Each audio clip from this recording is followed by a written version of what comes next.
हरियाणा के मुख्यमंत्री नायब सिंह सैनी ने वित्त मंत्री के रूप में हरियाणा का बजट पेश कर दिया है। रेवाड़ी के लिए क्या कुछ खास रहा बजट में, इसी पर ज़्यादा बातचीत करने के लिए हमारे साथ मौजूद हैं खुद रेवाड़ी के विधायक लक्ष्मण सिंह यादव। एक बार उनसे बात करते हैं। विधायक जी, बजट पेश हुआ है, क्या कुछ ये खास रहा बजट में?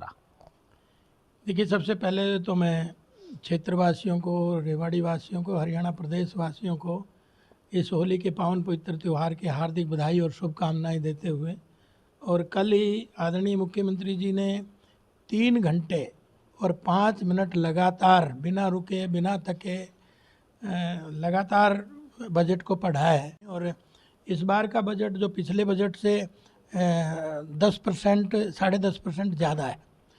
और इस बजट के सबसे बड़ी खास बात क्या है कि पिछले 2 महीने लगातार मुख्यमंत्री जी हर वर्ग से संपर्क साधा, बजट से सबकी सलाह मशवरा के बाद उन्होंने ये बजट पेश किया है, तो हर वर्ग को उसमें कवर किया है, चाहे युवा है, खिलाड़ी है, नौजवान है, महिला है, व्यापारी है, कर्मचारी है, चाहे वीकर सेक्शन है, तो आम गरीब आदमी का बजट इसको आप कह सकते हैं। और हरियाणा के और तेज़ी से गतिमान इस बजट को देख के मैं कह सकता हूँ कि हरियाणा और विकास की ऊंचाइयों को छुएगा। रेवाड़ी के लिए क्या कुछ खास रहा? रेवाड़ी के लिए देखिए स्पेशल बहुत कुछ हुआ, क्योंकि आपने देखा भी होगा कि जो हमारे बहुत वर्षों से नमो मेट्रो कॉरिडोर की जो बात चल रही थी, निरंतर हमारे केंद्रीय नेता राव इंद्रजीत जी भी उसके लिए लगातार काम करते रहे। हमारे यहाँ के क्षेत्र के लोगों की बहुत बड़ी डिमांड ये थी। तो अभी आपने देखा कि इस बजट में 32,467 करोड़ रुपए का बजट का प्रोविज़न किया है। तो आने वाले समय में इस क्षेत्र के ये जो लाइफ लाइन साबित होगी और इस इलाके की बहुत बड़ी तरक्की होने जा रही है। दूसरा, आपने देखा कि एक जो है chilling centre, milk chilling centre का भी उन्होंने इस बजट में घोषणा की है। 300 करोड़ रुपए में वो बन के तैयार होगा।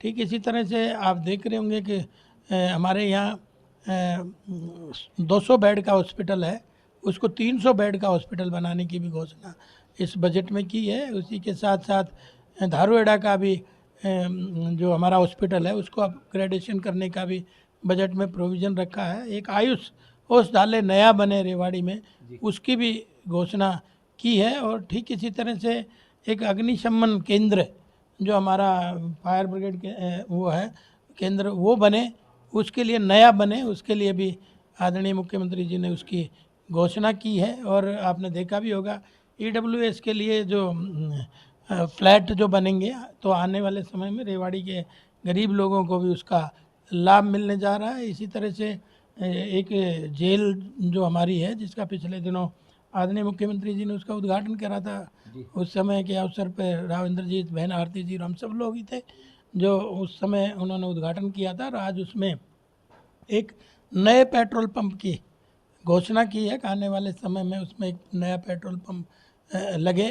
तो ऐसी अनेक योजनाएं हैं जिसमें, और जो मैंने ROB की डिमांड जो की थी, मेरा क्वेश्चन भी लगा था कि भाई जो सबसे ज़्यादा समस्या जो ये मिनी बाईपास है अपना HSVP वाला, जो आपके रेवाड़ी से दिल्ली रेलवे लाइन पे और इसी तरह से रेवाड़ी से रोहतक रेलवे लाइन पे, तो V शेप का इसमें एक ROB बने जिसकी लागत 207 करोड़ रुपए, उसकी भी घोषणा इस बजट में की है। तो ऐसी अनेक घोषणाएं हैं जिसका लाभ रेवाड़ी वालों को मिलने वाला है।